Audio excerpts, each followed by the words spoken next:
Depois de 38 anos de reinado de Asa em Judá, ao sul, Acabe assumiu o trono do norte e foi considerado o pior rei de Israel. Ele pecou contra Deus mais que qualquer outro rei antes dele. Acabe era considerado um rei influente na política, era respeitado tanto por seus aliados quanto por seus inimigos. Porém, ele foi totalmente reprovado no aspecto espiritual, por ter deixado que o paganismo e a adoração ao deus Baal ganhasse força entre o povo de Israel. Praticamente todos os erros de Acabe se deram devido ao seu casamento político com a princesa Jezabel. Na ocasião, o pai de Jezabel, rei dos Sidônios, ofereceu uma aliança que trouxe muitas vantagens comerciais para Israel.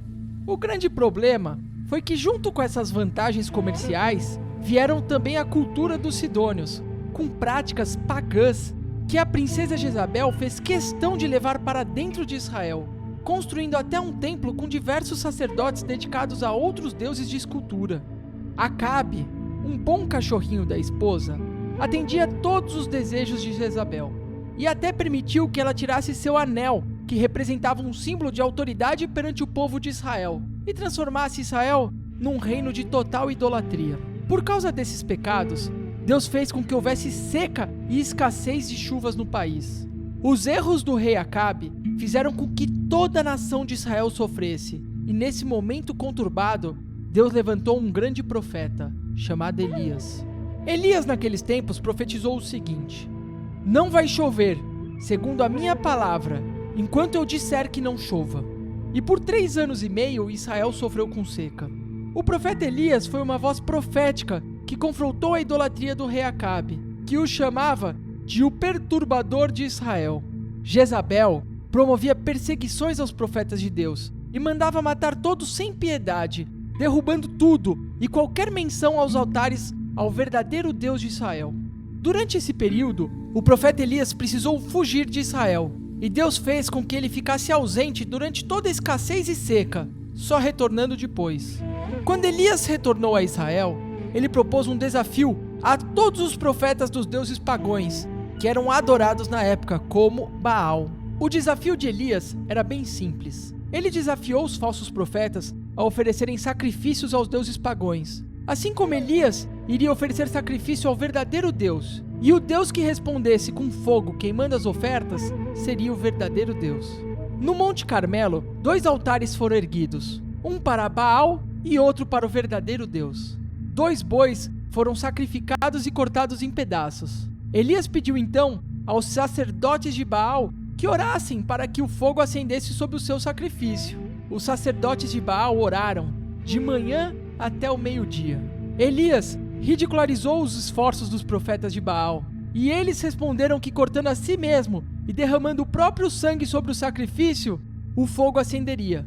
Mas mesmo assim não acendeu, e continuaram a orar até o anoitecer, sem obter nenhuma resposta do deus Baal.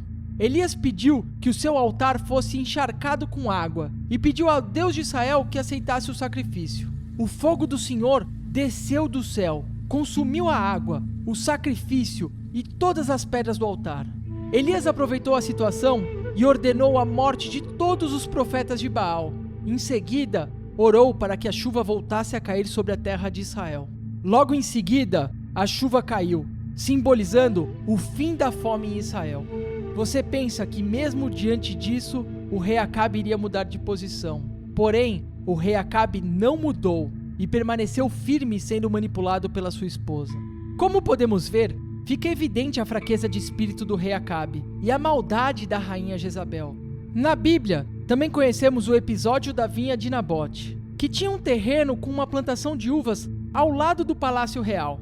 Nesse episódio, fica evidente a fraqueza de espírito do rei Acabe e a maldade da rainha Jezabel. O rei Acabe cobiçava a propriedade de Nabote e fez uma oferta praticamente irrecusável na época, para que Nabote vendesse a sua vinha. Ele chegou a oferecer até uma vinha melhor, só que conforme a tradição judaica, a terra era uma herança de Deus e não podia ser trocada ou vendida. Nabote recusou a oferta e disse a Acabe que Deus havia lhe ordenado a não se desfazer do terreno. Acabe aceitou a resposta de Nabote com muita irritação e mau humor, e Jezabel então desenvolveu um plano para tomar o terreno de Nabote. ela enviou cartas com o selo real do rei aos nobres e anciões das proximidades, convidando eles para um banquete, e pediu também que Nabote fosse levado até lá. Então Jezabel providenciou 2 homens maus para testemunharem falsamente contra Nabote, acusando-o de blasfemar contra Deus e contra o rei de Israel. A lei de Israel determinava que uma acusação precisava ser sustentada por pelo menos 2 testemunhas, e a pena para quem amaldiçoasse Deus era a morte por apedrejamento. O plano foi posto em prática, e Nabote acabou sendo apedrejado até a morte. Após a notícia, a rainha Jezabel disse ao rei Acabe que ele já poderia se apoderar da vinha. Deus então voltou a falar com o profeta Elias e ordenou que confrontasse Acabe com a seguinte pergunta e profecia: Você assassinou um homem e ainda possou de sua propriedade? Assim diz o Senhor: no local onde os cães lamberam o sangue de Nabote, lamberão também o seu sangue. Isso mesmo, o seu sangue. 1 Reis 21:19. Acabe confrontou Elias, o chamando de seu inimigo.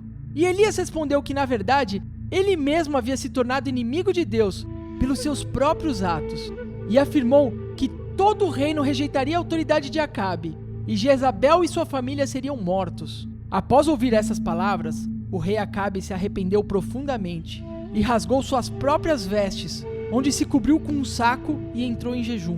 Deus então desistiu de puni-lo, porém puniu Jezabel e o seu filho. No fim, o rei Acabe foi morto em uma guerra de disputa de território, surpreendido por uma flecha síria que penetrou entre os encaixes de sua armadura durante o combate.